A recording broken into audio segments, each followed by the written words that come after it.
Hi, everybody. I'm so glad you're here, and I'm excited to tell you my third culture kid journey, my TCK story. I am a third culture kid.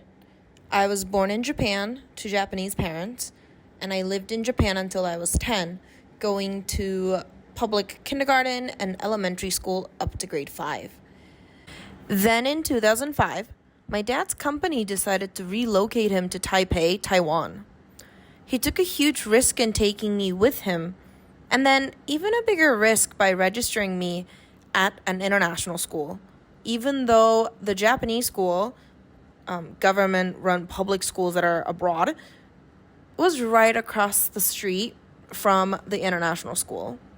So I spent 5 years from grade 5 to the end of grade 9 in Taipei. I learned to speak English. I met people from different countries. I learned Mandarin.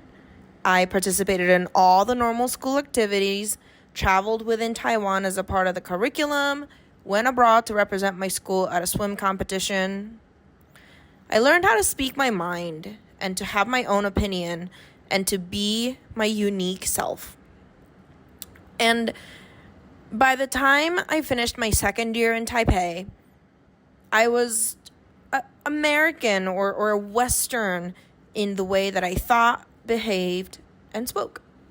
And as you can see from the series of pictures, I was surrounded by people from different cultures, ethnicities, and ages. Then in 2010, my dad was asked to move back to Japan. Returning to my passport country was challenging. Japan is a country that runs on conformity. Uniqueness is often frowned upon. I really struggled for the 2.5 years that I spent in Japan to finish high school. I had no sense of self or a sense of belonging. Everything I learned in Taipei in the international environment, I had to unlearn to fit into my new environment. Voicing my opinion was seen as disrespectful. Doing something different to what others wanted was considered weird.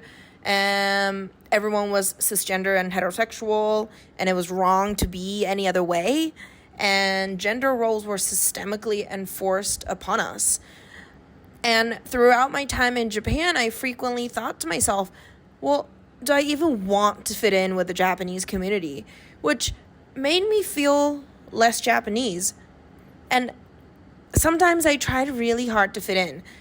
Notice how I'm posing the exact same way with the peace sign up for all of these pictures that were taken in Japan, because that is just what you did. And despite my attempts to fit in, people often commented on how foreign I acted or how I'm not like them, whatever that meant.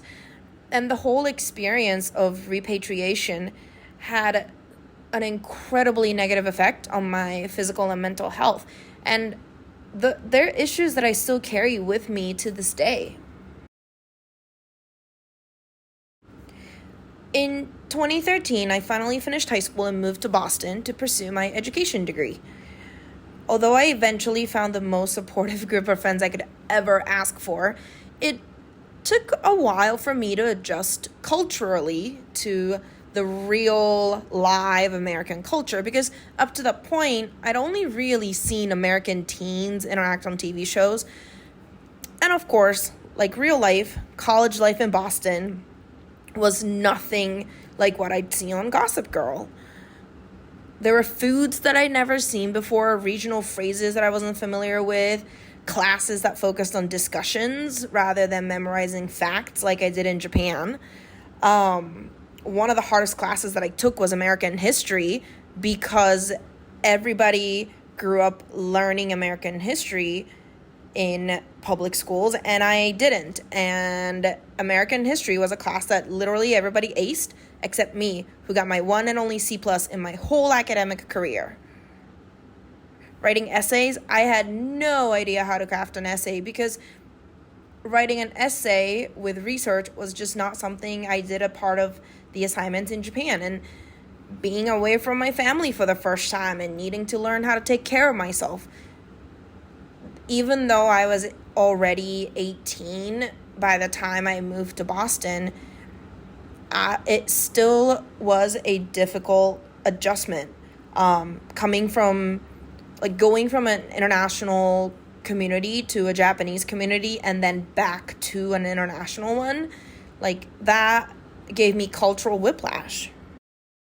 In 2017, I finished my degree and got my first teaching job at an international school in Ho Chi Minh City, Vietnam. It was always my dream to go back to the international school environment. It was something I was familiar with and a place where I felt most at home. So I was really excited to be back in that environment. And also at 22 years old, I thought I was pretty set on my identity. I thought I knew who I was as a person and as a professional. Unsurprisingly, entering the workforce made me doubt everything I knew about myself.